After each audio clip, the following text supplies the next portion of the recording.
అస్సలాము అలైకుం రహమతుల్లాహి వబరకాతుహు.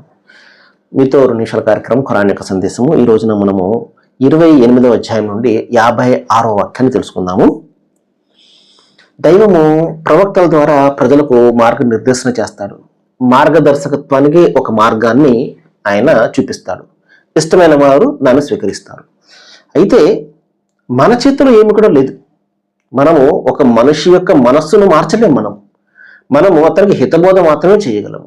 మంచి ఏదో చెడేదో చెప్పగలము. ఏది మంచి ఏది చెడు అనేది అతనికి చెప్పగలము. ఇక వెళ్ళడము వెళ్ళకపోవడం అనేది అతని ఇష్టం. అది అతని మనసులో అయితే మార్చలేము. దైవం కూడా అందరూ ఇంటర్ఫియర్ కాడు. ఆయన అవసరమైతే మనసును మార్చేస్తాడు, అది వేరే సంగతి. ఎప్పుడు మారుస్తాడు? మనం కూడా ఆలోచన చేసినప్పుడు మారుస్తాడు. మనం మన స్థానం వద్దే ఉండి నా మనసు మారిపోవాలంటే మారదు. వల్లజీన జాహదు ఫీనా నహది అన్నహం సుబులన, నా వైపునగా ఎవరైతే మరలుతాడో తిరుగుతాడో అతనికి నేను మార్గం చూపిస్తాను. కండిషన్ ఉంది ఇక్కడ. ఏమండి? అయితే మనిషి తన పరంగా కొంత ఆలోచన చేయాలి. అప్పుడు దైవం తన పరంగా ఏదైతే చేయాలో అది చేస్తాడు. ఇక్కడ ఏం చెప్తున్నాడంటే, ఓ ప్రవక్త ఉద్దేశించి ఏం చెప్తున్నాడంటే, నీకు ఇష్టమైన వారికి నువ్వు మార్గదర్శకత్వం అయితే ఇవ్వలేవు, కానీ ఆయనల్లా తన ఇష్టమైన వారికి మార్గదర్శకత్వం ఇస్తాడు. ఆయన తన మార్గదర్శకత్వాన్ని ఎవరు స్వీకరిస్తారో ఆయనకు బాగా తెలుసు. నీ పని ఏంటి? ప్రవక్తల పని ఏంటి?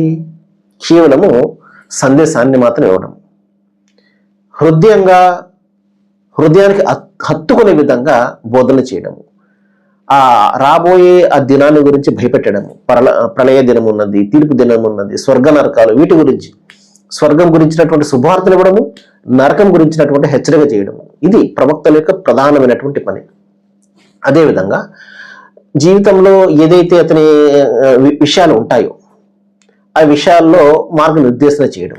ఏమండి? జీవితం అన్ని రంగాల మయం కదా మనిషి జీవితం అనేది. ఈ అన్ని రంగాల్లో కూడా మార్గనిర్దేశన చేయడం ఇది ప్రవక్తల పని. ప్రవక్తలు ఇంతవరకే. అంతకు మించి అతని బలవంతంగా మార్గం వైపు తీసుకురావడము, దైవాన్ని ఒప్పింపజేయడము, ఇది వాళ్ళ పని కాదు, ఎవరు కూడా చేయలేరు, మనం కూడా. ఏమండి? కాబట్టి ఈ విధంగా మత మార్పిడి అనేది ఏదైతే ఉందో అది దానికి పూర్తిగా వ్యతిరేకము ఇస్లాం అనేది.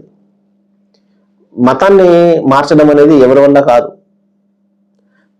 దైవం మాత్రమే అతనికి హితబోధ స్వీకరించే ఆ దృష్టం ఇస్తాడు ఎప్పుడు అతను ఆలోచన చేసినప్పుడు.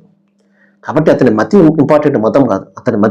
అతని మతి మారే విధంగా మనము బోధ చేసినప్పుడు, అతను కూడా ఆలోచన చేసినప్పుడు, అప్పుడు దైవం ఒకవేళ మార్గదర్శకత్వాన్ని స్వీకరించి అదృష్టం ఇస్తే అప్పుడు అతను దాన్ని స్వీకరిస్తాడు. అంతే తప్పించి అతను బలవంతంగానో ఏదో ప్రోద్బలం చేసో మనమైతే ఏమీ చేయలేము. సర్వేజన సుఖవంతు.